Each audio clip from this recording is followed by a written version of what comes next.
Assalamualaikum warahmatullahi wabarakatuh. Kami dari kelompok 1 akan mempresentasikan hasil diskusi kami mengenai materi teori antrian. Di sini kami beranggotakan 4 orang, saya sendiri Ami Astriana, teman saya Anita Rahayu, Nafis Salihah, dan Ayi Husnul Khotimah. Adapun pokok pembahasan materi yang akan kami sampaikan yaitu yang pertama, konsep dasar teori antrian yang akan disampaikan oleh Ayi Husnul Khotimah.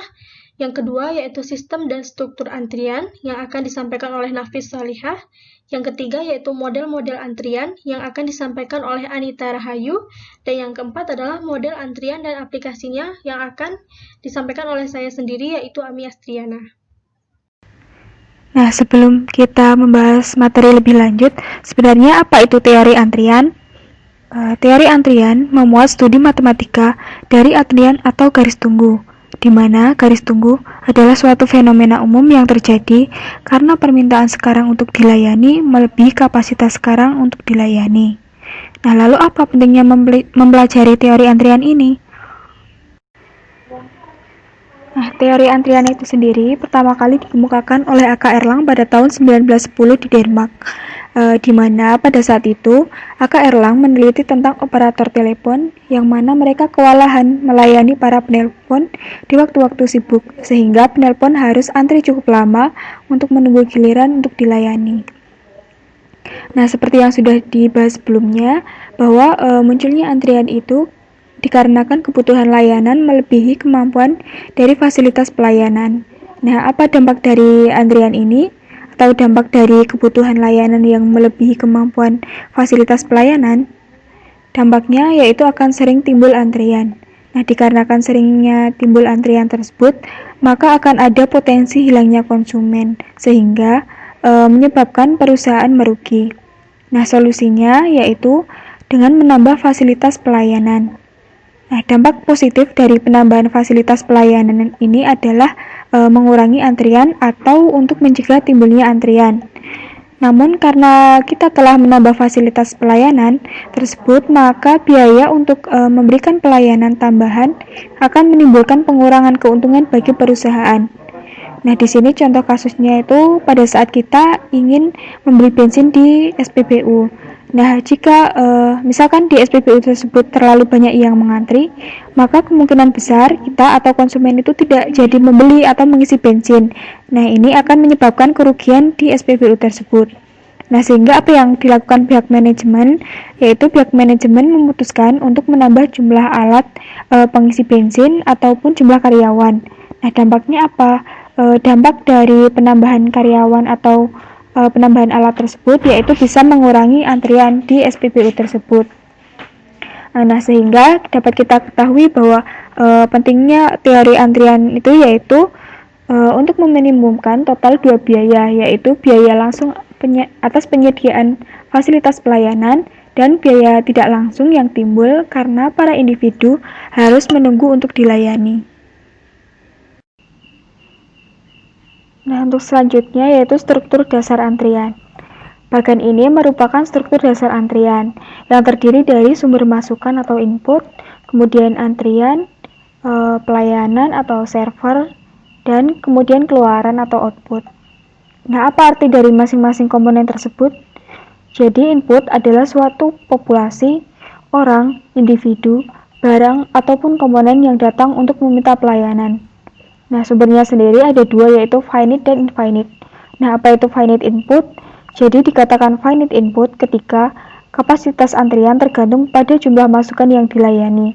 Nah, sementara infinite input yaitu apabila kepanjangan antrian tidak tergantung pada jumlah pelanggan yang dilayani atau sedang menunggu antrian untuk dilayani. Nah, asumsi umum dari input ini adalah berdistribusi Poisson, di mana pola kedatangan atau waktu antara kedatangan setiap individu adalah random atau acak. Nah, yang kedua yaitu ada antrian. Antrian yaitu jumlah masukan maksimum yang diizinkan untuk menunggu dilayani dalam sistem antrian. Jenisnya ada dua, yaitu finite dan infinite. Atau lebih mudahnya, finite itu terbatas, sehingga jumlah antriannya itu terbatas atau ada kuotanya, sedangkan infinite itu tidak terbatas. Nah, di antrian itu sendiri ada yang disebut dengan disiplin antrian, yaitu cara server memilih anggota antrian untuk dilayani. Ada 4 jenis disiplin antrian. Yang pertama yaitu FCFS atau First Come First Serve, di mana yang datang pertama yang dilayani terlebih dahulu. Ini adalah disiplin antrian yang paling umum kita temui di kehidupan sehari-hari. Nah, contohnya di kasir, pembelian tiket kereta, pelayanan di bank, dan sebagainya. Untuk yang kedua yaitu ada LCFS atau Last Come First Serve, di mana yang datang terakhir yang akan dilayani terlebih dahulu. Nah, sebenarnya ini sangat jarang ditemui di kehidupan nyata. Hanya sedikit yang menerapkan ini, biasanya di bagian pergudangan. Nah, contohnya itu di gudang penyimpanan yang cukup besar, di mana nanti barang yang terakhir datang maka akan digunakan terlebih dahulu. Yang ketiga yaitu prioritas, di mana anggota antrian yang mempunyai prioritas tinggi akan dilayani terlebih dahulu. Nah, itu contohnya, misalkan di IGD, pasien yang datang di IGD akan dilayani terlebih dahulu bila dia kasusnya urgent atau butuh pertolongan saat itu juga. Dan yang terakhir yaitu random, di mana semua anggota antrian mempunyai kesempatan yang sama untuk dilayani. Nah, struktur antrian yang ketiga atau yang selanjutnya yaitu ada pelayanan atau server. Nah, pelayanan atau server merupakan individu yang memberikan jasa pelayanan kepada anggota antrian. Nah, waktu pelayanan itu merupakan waktu yang diperlukan oleh server untuk melayani satu anggota antrian. Dengan asumsi untuk waktu pelayanan itu yaitu berdistribusi eksponensial. Nah, untuk struktur yang terakhir yaitu output atau keluaran. Output itu merupakan individu yang telah selesai dilayani dan keluar dari sistem antrian. Yang selanjutnya yaitu sistem dan struktur antrian. Pada umumnya, sistem antrian dapat diklasifikasikan menjadi sistem yang berbeda-beda, di mana teori antrian dan simulasi sering diterapkan secara luas. Sistem-sistem antrian menurut Hilliard dan Lieberman ada 4. Yang pertama yaitu sistem pelayanan komersial, yaitu aplikasi yang sangat luas dari model-model antrian seperti restoran, kafetaria, toko-toko, tempat potong rambut, butik, supermarket, dan sebagainya.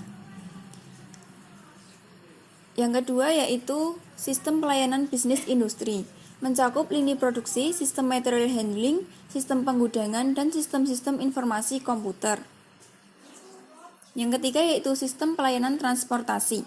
Sistem pelayanan yang tentunya berhubungan dengan transportasi seperti pembelian tiket bus, antar kota, pembelian tiket pesawat, dan lain-lain. Yang terakhir yaitu sistem pelayanan sosial. Sistem-sistem pelayanan yang dikelola oleh kantor-kantor, jabatan-jabatan lokal maupun nasional, seperti kantor tenaga kerja, kantor registrasi SIM dan STNK, kantor pos, rumah sakit, puskesmas, dan lain-lain. Yang selanjutnya yaitu struktur-struktur antrian. Atas dasar sifat pelayanannya, dapat diklasifikasikan fasilitas-fasilitas pelayanan dalam susunan saluran atau channel, yaitu single atau multiple, dan phase, single atau multiple, yang akan membentuk struktur antrian yang berbeda-beda. Ada 4 struktur antrian. Yang pertama, single channel single phase. Yang kedua, single channel multi phase. Yang ketiga, multi-channel single phase, dan yang terakhir, multi-channel multi-phase. Istilah channel menunjukkan jumlah jalur atau tempat untuk memasuki pelayanan, dan juga menunjukkan jumlah fasilitas pelayanan. Sedangkan istilah phase menunjukkan stasiun-stasiun pelayanan di mana para pelanggan harus melaluinya sebelum pelayanan dinyatakan lengkap.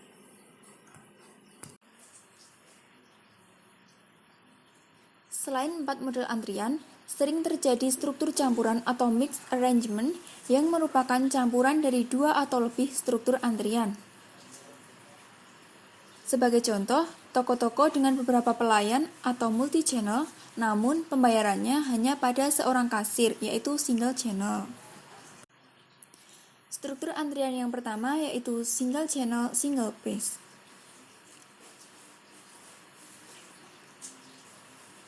Single channel yaitu hanya ada satu jalur untuk memasuki sistem pelayanan atau hanya ada satu fasilitas pelayanan saja.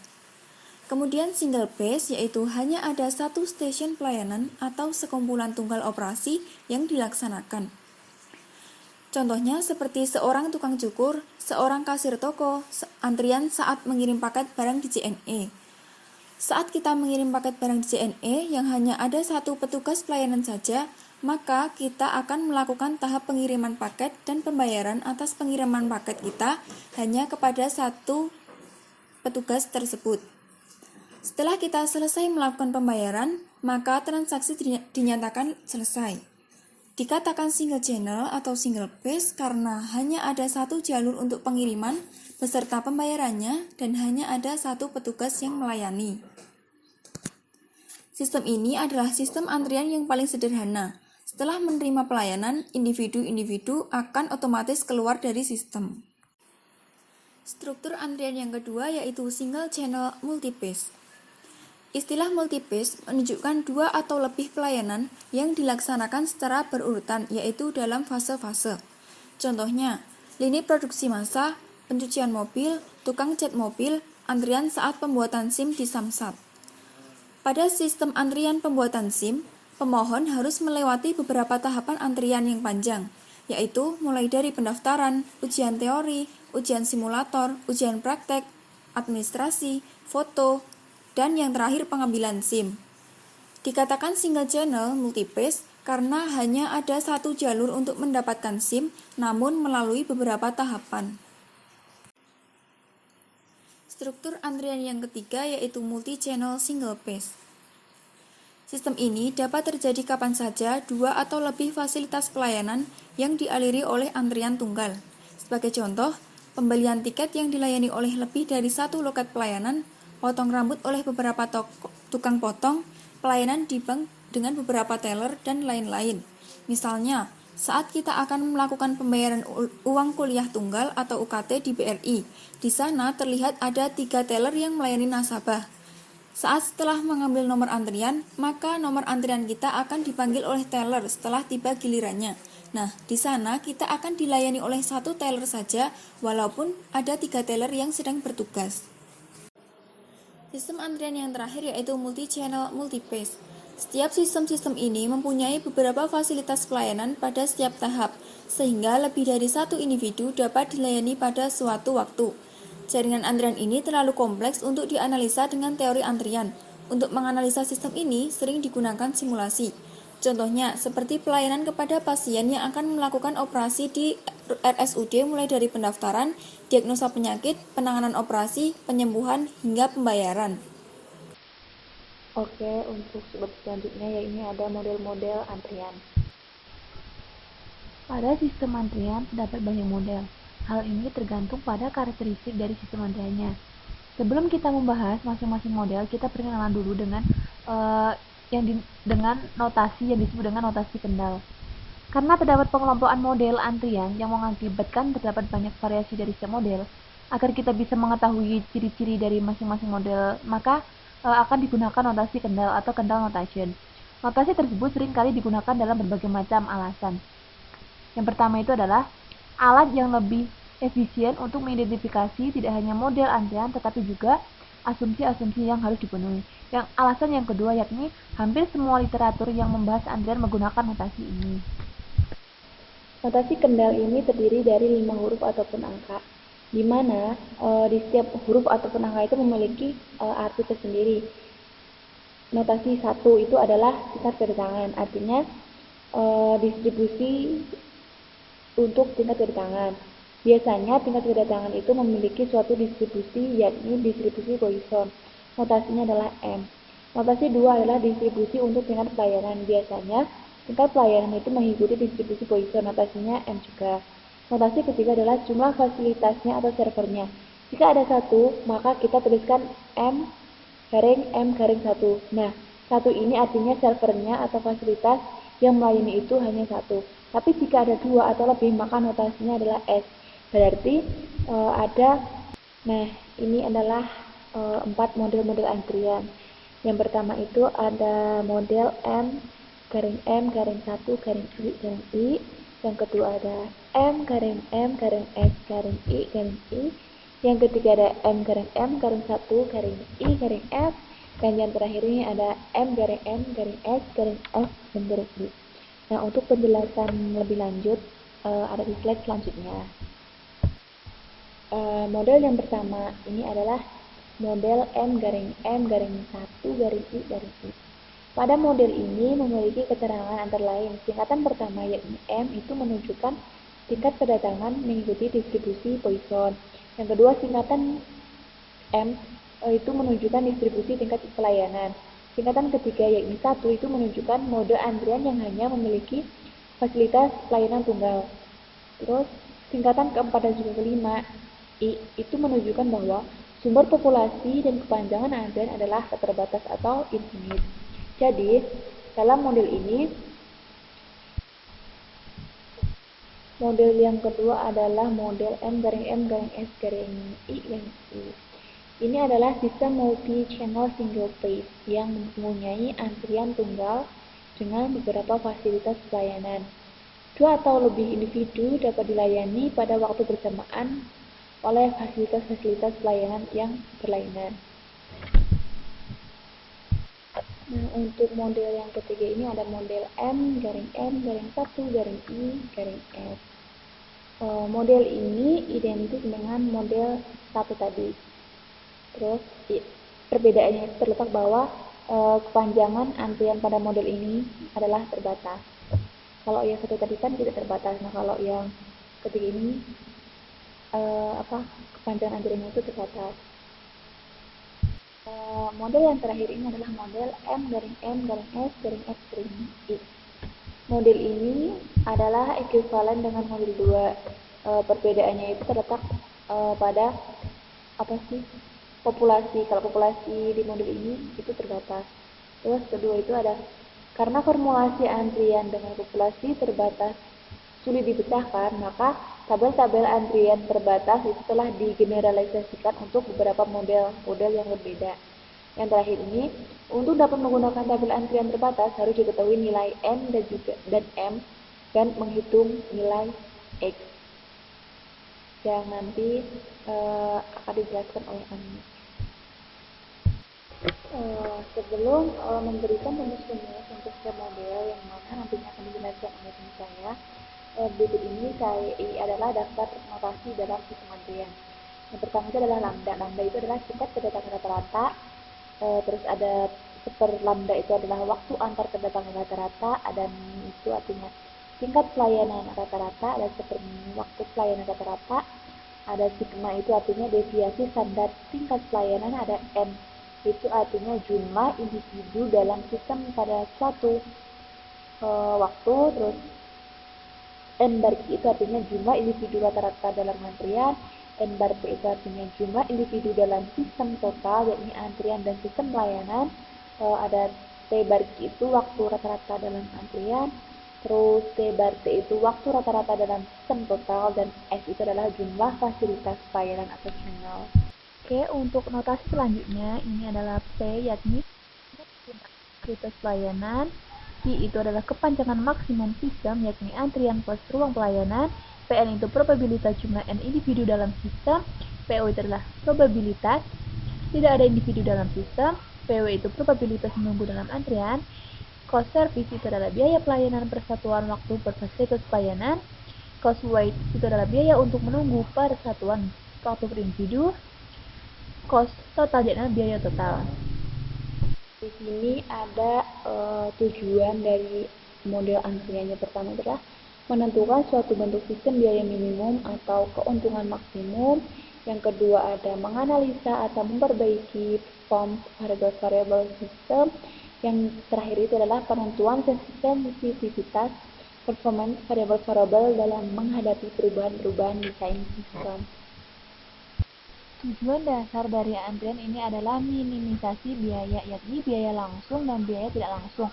Komponen-komponen penting dari kedua biaya tersebut adalah yang pertama ini adalah biaya menunggu atau cost of waiting. Biaya menunggu ini seperti biaya mengangkutnya para karyawan, kehilangan penjualan, adanya kehilangan langganan, terus kemacetan sistem, atau kehilangan kepercayaan dalam manajemen. Nah, untuk rumus total expected waiting cost ini adalah N berarti kali C Farwi. Terus untuk contoh soal ini seperti berikut.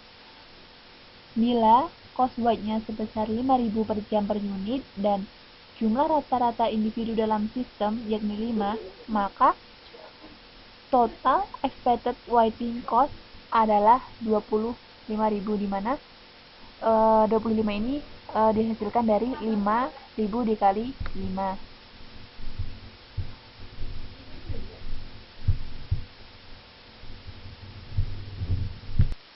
Yang kedua ini adalah biaya pelayanan atau cost of service. Biaya pelayanan itu dapat mencakup biaya tetap investasi awal dalam peralatan atau fasilitas, biaya-biaya pemasangan dan latihan, terus biaya-biaya variabel seperti gaji karyawan dan pengeluaran tambahan untuk pengalihan. Nah, untuk rumus expected total cost of service ini adalah S dikali cost service.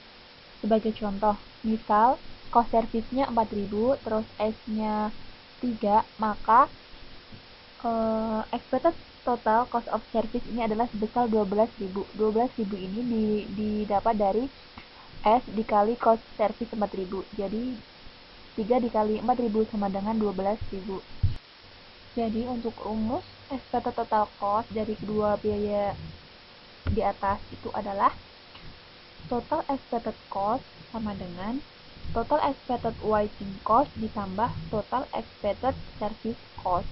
Seperti contoh,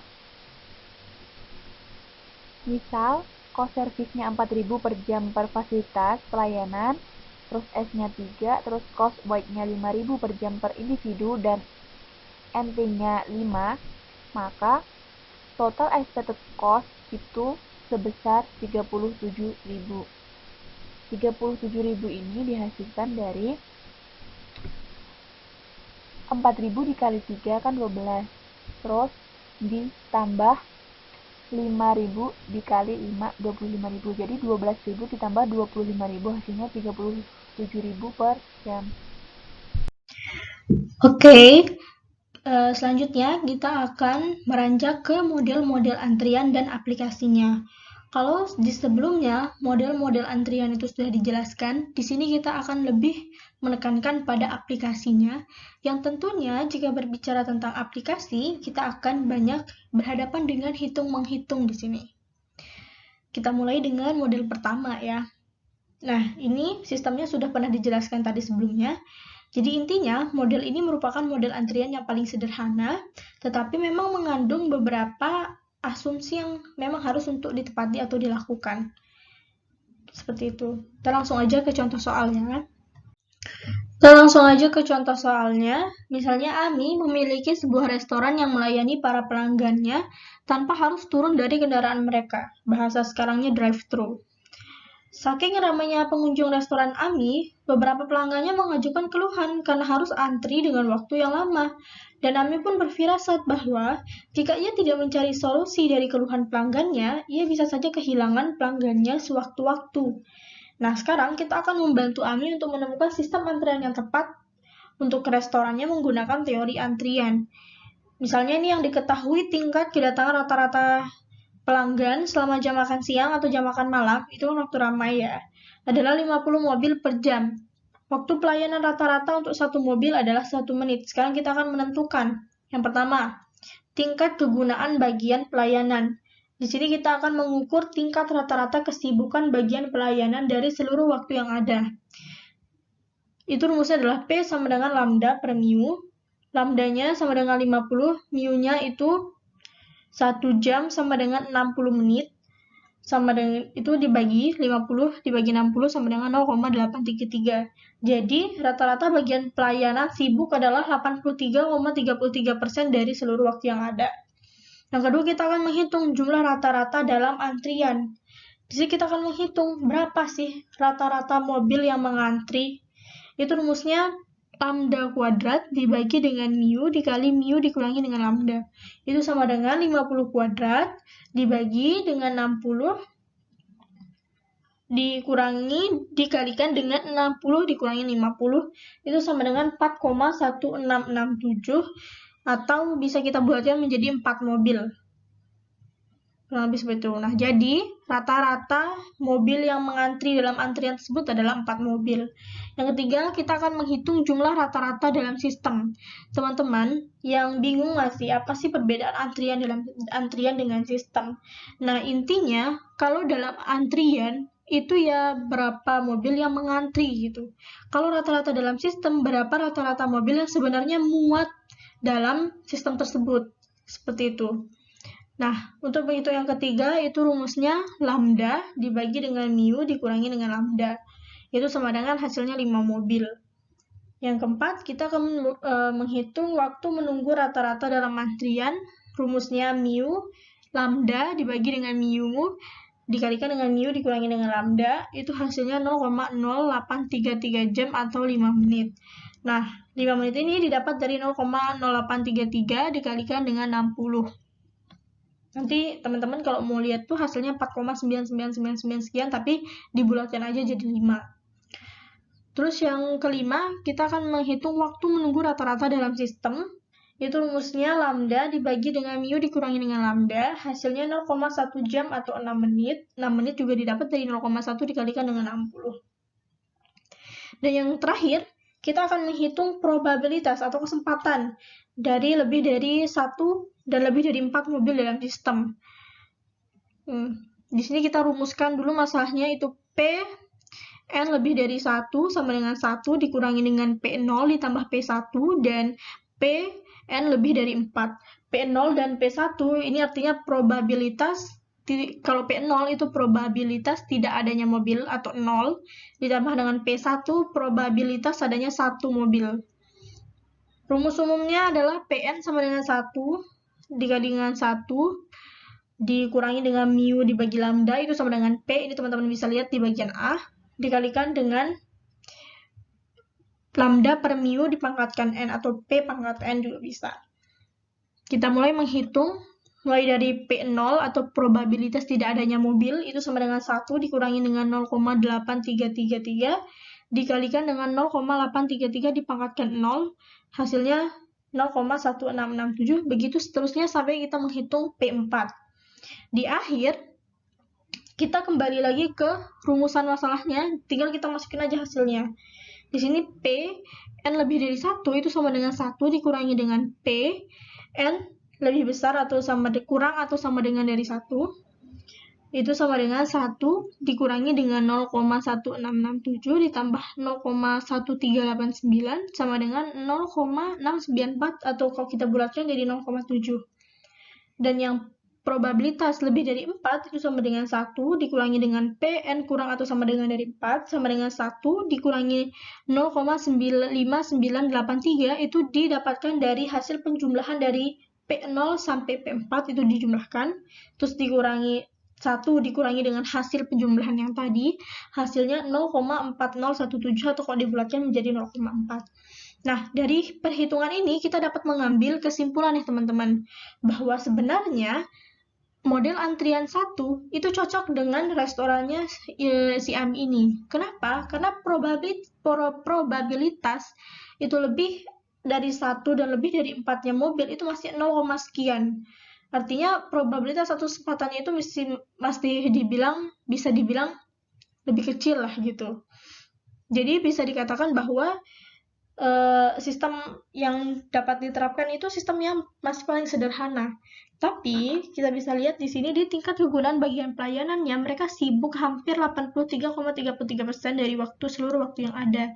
Itu artinya yang harus dilakukan oleh si Ami ini adalah meningkatkan tingkat pelayanannya, bukan menambah pelayanan, tapi meningkatkan mutu, kualitas dari pelayanannya. Misalnya, kalau waktu pelayanan rata-rata untuk satu mobil adalah 1 menit, mungkin bisa dikurangin lagi nih. Satu mobil, misalnya cuman ya bisa secepat mungkin lah. Kurang lebih seperti itu, teman-teman. Nah, selanjutnya kita beranjak ke model 2. Di sini sistemnya sudah pernah dijelaskan di slide sebelumnya, yang dimana intinya model 2 ini adalah sistem yang multi-channel single phase, yang mempunyai antrian tunggal dalam melalui beberapa fasilitas pelayanan. Sebenarnya model 2 ini itu identik nih sama model 1. Bedanya dalam model 2 ini itu memungkinkan untuk 2 atau lebih individu dilayani pada waktu bersamaan dengan fasilitas pelayanan yang berbeda. Kita langsung aja ke contoh soal ya. Kita lanjut ke contoh soal yang model 2. Misalnya, sebuah online shop memperkerjakan 3 orang karyawan di bagian admin untuk menangani panggilan masuk dari pelanggan. Waktu rata-rata yang dibutuhkan untuk menerima satu telepon adalah 0,5 menit bila tidak diperlukan waktu untuk menunggu. Dalam waktu 8 jam, penjual dapat menerima 1.750 panggilan. Dengan kata lain, itu sebanyak 218,75 per jam, itu didapat dari 1.750 dibagi dengan 8. Maka yang kita akan menentukan yang pertama, tingkat kedatangan panggilan per jam. Itu rumusnya mu sama dengan 2. 2 ini didapat dari itu waktu rata-rata untuk menerima satu telepon adalah 0,5. Jadi 1 dibagi dengan 0,5 dikalikan dengan 60. 60 ini kita dapat dari 1 menit sama dengan 60 detik. Itu sama dengan 120. Yang kedua, kita akan menentukan tingkat kegunaan karyawan. Rumusnya itu P sama dengan lambda dibagi dengan S dikali dengan mu, sama dengan 218,75 dibagi dengan 3 dikali 120. Nah, 3 ini didapat dari jumlah karyawannya atau jumlah banyak pelayanannya. Itu kan sebanyak 3. Itu hasilnya nanti 0,6076. Dan yang ketiga, kita akan menghitung probabilitas atau kesempatannya atau peluangnya tidak ada panggilan. Rumusnya itu P0 sama dengan 1 dibagi dengan mu dibagi dengan lambda per mu dikalikan dengan n dibagi dengan n faktorial ditambah dengan lambda per mu dipangkatkan dengan s dibagi dengan s faktorial dikalikan dengan 1 dikurangi dengan lambda dibagi dengan S dikali dengan mu. Nah, itu tinggal data-datanya tinggal dimasukin. Nanti ketemu hasilnya 0,1417. Yang keempat, kita akan menghitung jumlah pelanggan rata-rata yang menunggu untuk dilayani. Itu dengan kata lain n kibar. Rumusnya itu lambda dibagi dengan mu dikalikan dengan lambda dibagi dengan mu dipangkatkan dengan S dibagi dengan S dikurangin 1 difaktorisasi dikali dengan S kali mu dikurangi dengan lambda dipangkatkan 2 dan terakhir kita kalikan dengan P0. Nanti jumlah pelanggannya ketemu sebanyak 0,5647 pedagang. Dan yang kelima, kita akan menghitung jumlah pelanggan dalam suatu sistem. Itu rumusnya n T-bar sama dengan n kibar ditambah dengan lambda dibagi dengan mu. Jadi tinggal kita tambahkan aja hasil yang tadi sebesar 0,5647 ditambah dengan 1,8229 didapat dari lambda dibaginya dengan mu. Hasilnya nanti ketemu 2,3876. Nah, ini lanjutan dari soal yang tadi. Yang keenam, kita akan membahas tentang waktu rata-rata dalam antrian, yang dimana rumusnya itu T kibar sama dengan P0 dibagi dengan S dikalikan dengan S bar dikalikan lagi dengan 1 dikurangin lambda per S dikali mu dipangkatkan 2 dan terakhir itu dikalikan dengan lambda per mu dipangkatkan 2. Nanti untuk angka-angkanya tinggal dimasukin, nanti ketemu hasilnya itu 0,00258 jam atau 0,1548 menit. Itu didapat dari 0,00258. Kita kalikan 60 untuk mengubahnya ke menit. Nanti hasilnya 0,1548 dan kita kalikan lagi dengan 60 untuk mengkonversinya ke detik. Jadi hasil akhirnya nanti 9,3 detik. Selanjutnya, yang G, kita akan menghitung waktu rata-rata dalam sistem. Itu rumusnya T T-bar sama dengan T Q-bar ditambah dengan 1 dibagi dengan mu. Tadi ketemu T Q-barnya sama dengan 0,00258 jam. Kita tambahkan dengan 1 dibagi dengan 120. Nanti hasilnya ketemu 0,01091 jam. Kita kalikan lagi 60 untuk mengkonversi ke menit, dan kita kalikan lagi 60 untuk konversi ke detik. Nanti hasil akhirnya yaitu 39,28 detik. Yang terakhir, dari soal nomor 2 ini kita akan menghitung probabilitas atau kesempatan untuk suatu pelanggan itu menunggu. Rumusnya itu PW sama dengan lambda dibagi dengan mu dipangkatkan dengan S dikalikan dengan P0 dibagi dengan S faktorial dikali dengan 1 dikurangin lambda dibagi mu.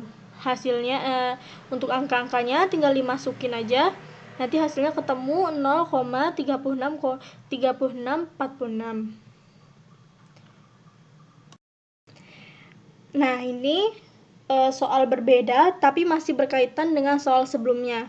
Dimisalkan departemen kredit pada soal sebelumnya itu menerima keluhan dari banyak pedagang. Nah, pedagang ini adalah orang yang dilayani bahwa waktu otorisasi terlalu lama atau waktu menunggu mereka dalam sistem itu terlalu lama. Nah, karena itu si manajer departemen itu mempertimbangkan untuk menambah 1 karyawan. Tapi dia merasa bahwa biaya otorisasi itu akan naik karena akan menambah karyawan. Sekarang kita misalkan 1 orang karyawan itu bisa menghasilkan 1.100 per jam. Sedangkan biaya untuk mendapatkan seorang karyawan adalah 2.100 per jam. Sekarang kita akan menentukan apakah lebih baik untuk kita tetap mempunyai 3 orang karyawan atau menambah 1 orang karyawan lagi. Nah, untuk mendapatkan jawaban ini kita akan membandingkan 2 biaya total, yaitu biaya yang akan kita keluarkan dengan 3 karyawan dengan biaya total dengan 4 karyawan. Rumusnya itu ECT sama dengan S dikali dengan CS ditambah dengan NQ-bar dikalikan dengan CW. S-nya itu jumlah karyawan sebanyak 3, CS-nya itu waktu seorang karyawan berpenghasilan sebesar 1.100 per jam, ditambah dengan NQ-barnya 2,3876, ini didapat dari perhitungan sebelumnya, dikalikan dengan CW, itu biaya mendapatkan seorang karyawan sebesar 2.100. Nanti hasilnya ketemu, tinggal dikali-kalikan, ditambahkan, hasilnya Rp8.314.000. Yang kedua, kita akan menghitung biaya total dengan 4 karyawan. Sebelumnya, kita akan mencari NQ-barnya. Rumusnya itu NQ-bar ditambah dengan lambda per mu. Sama dengan NQ-barnya kita menggunakan rumus yang udah ada pada sebelumnya. Ini tinggal angkanya dimasukin semua. Angka rumus dan angkanya itu sama, yang kita ganti hanya S-nya. Karena S itu kan jumlah karyawan. Kalau sebelumnya ada 3, maka kita masukkan 3. Sekarang banyak karyawannya 4, kita masukkan S-nya sebesar 4. Tinggal kita kalikan dengan P0-nya itu 0,1577, nanti hasilnya ketemu 0,7074. Kita kalikan dengan 0,1577, nanti hasilnya ketemu 0,116. Selanjutnya kita mencari NQ-barnya, itu nanti tinggal 0,116 ditambah dengan hasil dari lambda dibagi mu, itu 1,8229, ketemu nanti hasilnya 1,9345 pedagang. Nah, di sini kalau teman-teman menyimak, ada perubahan banyak pedagang yang mengantri. Kalau sebelumnya itu sebesar 2,3876 pedagang, teman-teman bisa lihat di slide sebelumnya. Nah, yang sekarang dengan menambah 1 orang karyawan, jumlah pedagang yang mengantri dalam sistem yaitu sebesar 1,9345. Nah, pengurangan ini menunjukkan bahwa terdapat efisiensi dengan menambah 1 orang karyawan. Selanjutnya, kita mencari biaya total dengan 4 karyawannya. Itu rumusnya sama, itu SCS ditambah NQ bar dikali dengan CW, nanti ketemu hasilnya Rp8.462.000. Jadi sekarang waktunya kita untuk menarik kesimpulan nih. Jadi selisih biaya total yang dikeluarkan dengan kita memiliki 3 dan 4 orang karyawan itu cuma 148 per jam. Kecil sekali gitu. Nah, dengan pertimbangan perbedaan yang kecil ini, maka kita dapat merekomendasikan untuk menambah 1 orang karyawan lagi. Kenapa? Begini, karena tingkat kegunaan rata-rata keempat fasilitas pelayanan ini kita dapat hitung dengan P sama dengan 218,75. Ini didapat dari perhitungan sebelumnya, banyak karyawan dibagi dengan jamnya, dibagi dengan 480. Nah, 480 ini kita dapat dari S dikali dengan mu. S-nya 4 dikali dengan mu-nya 120. Hasilnya 480. Ketemulah hasilnya 0,4557 atau 45,57%. Rekomendasi ini berdasarkan asumsi bahwa untuk menganggur semua karyawan, waktu menganggur semua karyawan itu dapat digunakan untuk kegiatan lainnya. Jadi kesimpulan yang dapat kita ambil adalah waktu menganggur sebesar 54,43% itu didapat dari 100% dikurangi dengan 45,57% dapat digunakan untuk kegiatan lainnya yang bermanfaat, di mana kegiatan ini tidak boleh mempengaruhi waktu pelayanan atau waktu kerja dari karyawan. Misalnya seperti apa? Misal untuk mengaji atau setor hafalan atau mungkin sholat duha, memperbaiki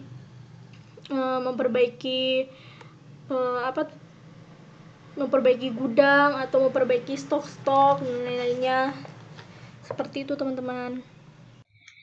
Sekian presentasi dari kelompok kami. Semoga apa yang telah kami sampaikan dapat dijadikan sebagai pembelajaran, mudah untuk dimengerti dan dapat diterapkan dalam kehidupan di sehari-hari.